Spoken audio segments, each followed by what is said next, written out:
শ্বশুর বাড়ি থেকে বাপের বাড়ি আসবো অষ্টমঙ্গলায়। আমার হাতে একটি বড় প্যাকেট দিয়ে আমার শাশুড়ি মা বললেন, বৌমা, এটা নিয়ে যাও, তোমার মাকে দিও। জিজ্ঞেস করলাম, কি আছে এতে? শাড়ি, তোমার মাকে বলো আমি পাঠিয়েছি। মনে মনে ভাবলাম, নিশ্চয়ই কোনো উদ্দেশ্য আছে, তা না হলে আমার মায়ের জন্য শাড়ি দিতে যাবেই বা কেন? অতিভক্তি চোরের লক্ষণ নয় তো। শাশুড়ি মা সম্পর্কে এমন খারাপ ভাবনা আমার হতো না যদি ওই কথাটা না শুনতাম। ঘটনাটা ঘটলো বিয়ের 5 দিনের মাথায়। আত্মীয় স্বজনরা যে যার বাড়ি চলে গেছেন। আমার ননদ একমাত্র, সেও সেদিন চলে যাবে। আমি বলেছিলাম, দিদিভাই আরো 2 দিন থেকে যাও। ননদ বলল, থাকলে হবে না, ছেলে পরীক্ষা সামনে, বিয়ে বাড়িতে অনেক হইহুল্লো রয়েছে, এরপর থাকা মানে সময় নষ্ট। ভাবলাম ঠিকই তো, পড়াশোনাটা আগে। তো বাড়ি যাওয়ার সময় আমার ননদ ঢুকলো আমার শাশুড়ি মায়ের ঘরে। ঘরে ঢুকে শাশুড়ি মাকে বললেন, মা, তোমার মনের ইচ্ছেটা এবার পূরণ হবে, নতুন বউ তো এসেই গেছে, শুরু করে দাও। ঠিক তখনই শাশুড়ি মায়ের ঘরে আমি ঢুকতে যাচ্ছিলাম। ননদের এমন কথাটা কানে আসতেই ঘরে ঢুকতে গিয়েও আর ঢুকতে পারলাম না। আমি দরজার বাইরেই দাঁড়িয়ে রইলাম। ননদের এমন কথায় আমার শাশুড়ি মা বলে উঠলেন, সে কথা বলতে শুরু তো করবই, এই তো সবে 5 দিন হয়েছে, দাঁড়া, আস্তে আস্তে সব হবে। মনের সমস্ত রাগ এবার আমি উসুল করে নেব। রাগ উসুল করে নেব এমন কথা শুনে আমার তো হয়ে গেছে। মনে মনে ভাবলাম, আমি এই 5 দিনে কি এমন করলাম যে রাগ উসুল করবে? আমি তখন দৌড়ে এসে একেবারে আমার ঘরে। আমার বর তখন জামা প্যান্ট ইস্ত্রি করছিল। আমাকে এভাবে দৌড়ে আসতে দেখে বর জিজ্ঞেস করেছিল, কি হলো, এভাবে দৌড়ে এলে যে? আমি কি উত্তর দেব তখন বুঝতে পারছিলাম না। কথাটা ঘুরিয়ে দিয়ে বললাম, কই কিছু না তো। যেভাবে তুমি দৌড়ে এলে আমি তো ভাবলাম ভয় পেয়ে ছুটে এসেছো। এদিকে ননদ তখন শাশুড়ি মায়ের ঘর থেকে বেরিয়ে এসে আমাকে ডাকাডাকি শুরু করে দিয়েছে। আমি ঘর থেকে বেরিয়ে আসি, সঙ্গে আমার বড়। আমি কাছে যেতেই ননদ তখন বলল, ভালো থেকো, সুখে সংসার করো, সবসময় হাসি খুশি থাকবে কিন্তু।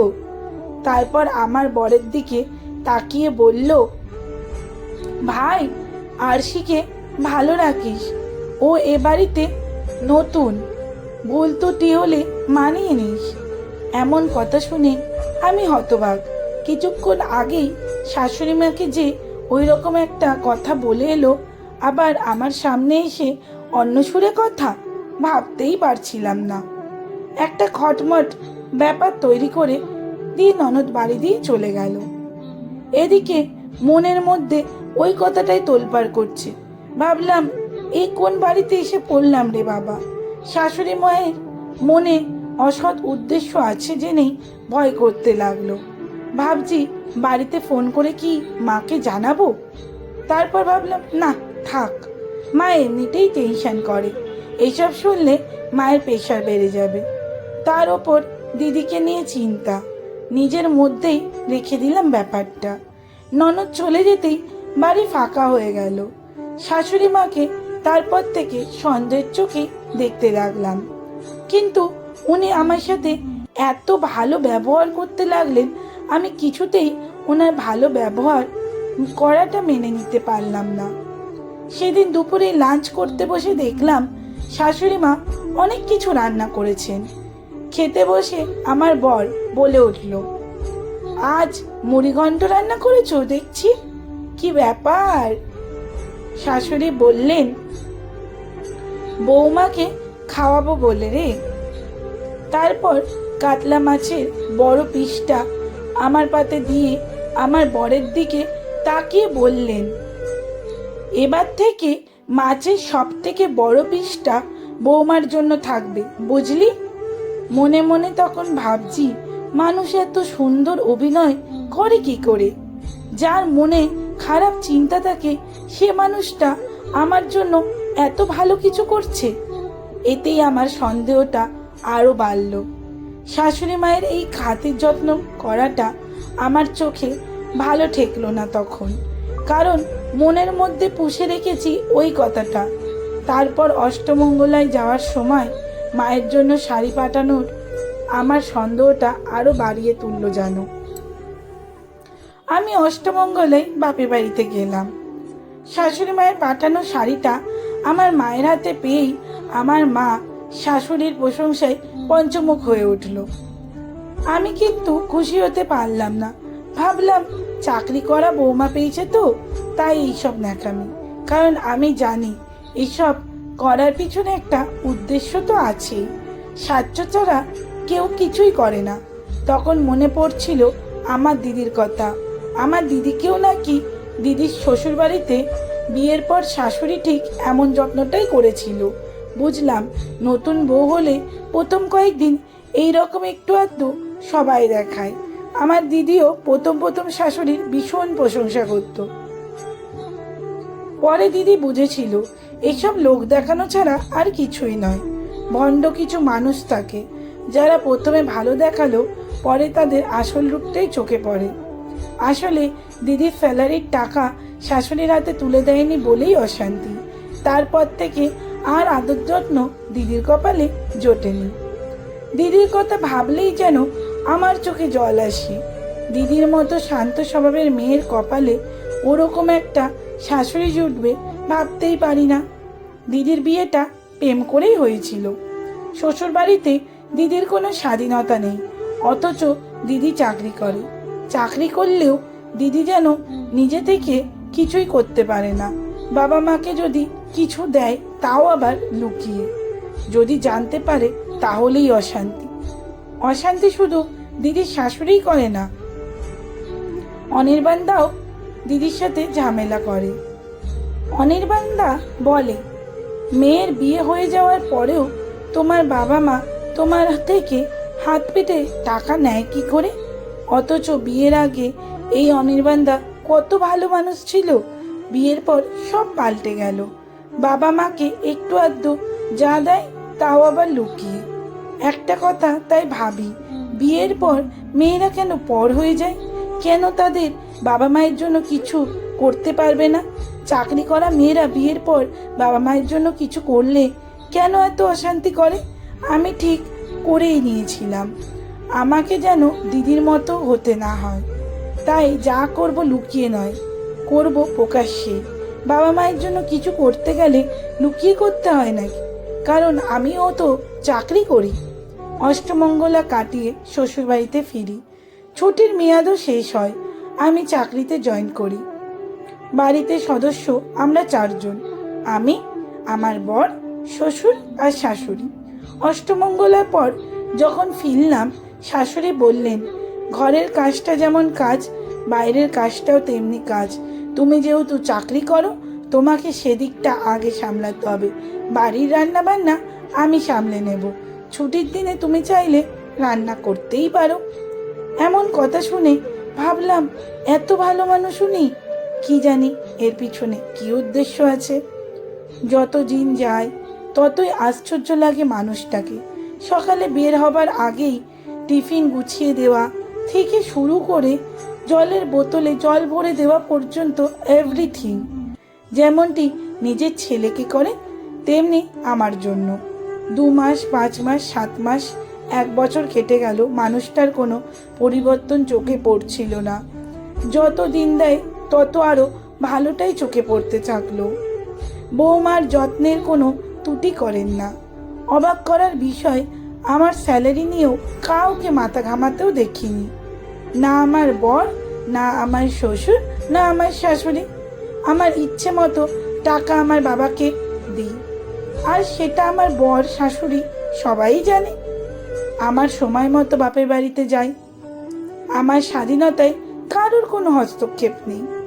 যখন ইচ্ছে হয় আমার মা বাবা আমার শ্বশুরবাড়িতেও আসে। মেয়ের শ্বশুরবাড়িতে আমার বাবা মা যেভাবে সম্মান পায় সেটা সত্যিই প্রশংসনীয়। আসলে আমি আমার বাবা মায়ের জন্য লুকিয়ে কোনো কিছুই করি না। এটা নিয়ে কোনো অভিযোগ করতেও দেখিনি কখনো কাউকে। শাশুড়িকে যেহেতু সন্দেহের চোখে দেখতাম, সব ভালো কাজের পরেও ওনার গতিবিধি নজরে রাখতাম। একদিন আমি আড়াল থেকে শুনতে পাচ্ছি আমার শাশুড়ি আমার বরকে বলছেন, ওই বাড়িতেও বৌমার বাবা মা আছেন, তুই আমার জন্য এত সুন্দর একটা শাল কিনেছিস, আর বৌমার মায়ের জন্য তুমি আমাকে কি ভাবো বলো তো? আমি কিনবো না সেটা হয়? ছেলে মেয়েকে মানুষ করা তো এই জন্যই। আমি জানি সে কর্তব্য তোর আছে। এই যে বৌমা আমাদের জন্য এত কিছু কিনে কেটে নিয়ে আসে, আমাদের সেটা পরম সৌভাগ্য। মেয়েটা বড় ভালো রে, নিজের বাবা মায়ের জন্য যে করতে পারছে সেটা দেখে ভালো লাগছে। ছেলেই হোক আর মেয়ে, বাবা মা কিন্তু কষ্ট করেই মানুষ করে তাদের। উচিত তো বাবা মাকে দেখাশোনা করা। মেয়েটার কর্তব্য কর্ম দেখে ভালো লাগে বেশ। তোর বাবাও তাই বলে, নিজের বাবা মায়ের জন্য কিছু করতে পারার মতো সুখ আর কিছুতেই নেই। যেটা আমি পারিনি সেটা বৌমা করতে পারছে। নিজের অপূর্ণ ইচ্ছেগুলো যদি সন্তানের মধ্যে দিয়ে পূরণ করতে দেখি, তার মতো আনন্দের কিছু নেই। আমিও এক সময় চেয়েছিলাম করতে। বাবার একমাত্র মেয়ে ছিলাম আমি, চাকরিও পেলাম। ভেবেছিলাম বিয়ের পরেও বাবা মায়ের জন্য অনেক কিছু করব। তোর বাবা সায় দিলেও তোর দাদু ঠাকুমা মেনে নিল না। বিয়ের পর আমাকে চাকরি ছাড়তে বাধ্য করলো। তোর ঠাকুমা বলল, সান্যাল বাড়িতে বউরা চাকরি করে না, তাদের একটা ইজ্জত আছে, এমন অভাব নেই যে চাকরি করতে হবে। এই ট্র্যাডিশন ধরে রাখতে না পারলে এ বাড়িতে তোমার জায়গা হবে না। মনের কষ্ট নিয়ে চাকরি ছেড়ে দিলাম। তোর বাবাও তখন বাবা মায়ের মুখের ওপর সেভাবে জোর দিয়ে বলতে পারেনি, বললেই অশান্তি হতো। আমি অশান্তির ভয়ে সব কিছু মেনে নিয়েছি, চুপ করে গেলাম। বাবা মায়ের জন্য নিজে কিচ্ছু করতে পারিনি, বড় আক্ষেপ। তবে তোর বাবা লুকিয়ে হেল্প করে গেছে অনেক। একটা রাগ ছিল আমারও। বাড়ির বউকে তার বাবা মায়ের জন্য কিছু করতে না দেওয়াটা বড় অপরাধ।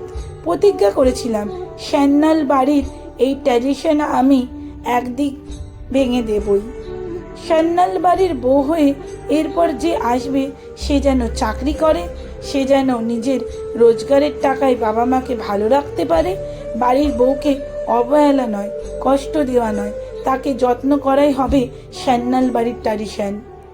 যা আমি পাইনি তা আমার বৌমা পাক, যা আমি পারিনি তা আমার বৌমা করুক, তাতেই আমার সুখ।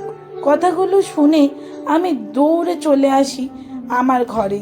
নিজেকে ধরে রাখতে পারিনি আর। মুহূর্তের জন্য চোখটা ঝাপসা হয়ে যায়। আয়নার সামনে গিয়ে দাঁড়াই। নিজেকে দেখে নিজেই যেন লজ্জিত। একটা সহজ সরল মানসিকতাকে কত খারাপ দৃষ্টিতে দেখেছিলাম আমি। মনে মনে ক্ষমা চেয়ে নিই সেই আদর্শহীনীর কাছে, যিনি নিজেই একটা ট্র্যাডিশন হয়ে গেছেন ততক্ষণে। অতীতে ঘটে যাওয়া একটা রাগের প্রতিশোধ কেউ এইভাবে ভালোবেসে উসুল করতে পারে বলে আমার ধারণা ছিল না। যে ট্র্যাডিশন মানুষকে আঘাত করে, কষ্ট দেয়, সেই ট্র্যাডিশনকে বদলে নেওয়াটাই হলো ভালো মনের পরিচয়।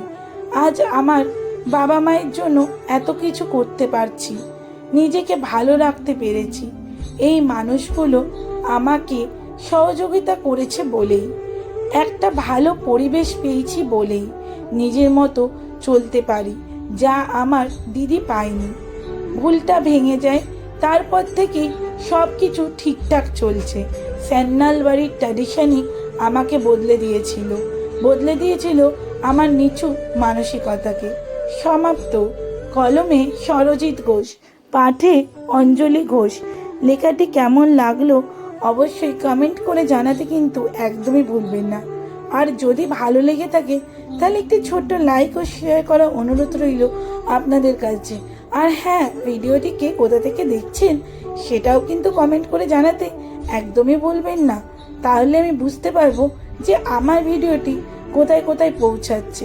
আপনাদের একটি কমেন্ট আমাকে ভিডিও পাঠ করতে অনেক অনেক অনেক বেশি উৎসাহিত করে। তাই বলছি, দয়া করে একটি কমেন্ট করে আমাকে জানাবেন কোথা থেকে আপনারা ভিডিওটা দেখছেন। ধন্যবাদ। সাবস্ক্রাইব করতেও কিন্তু ভুলবেন না।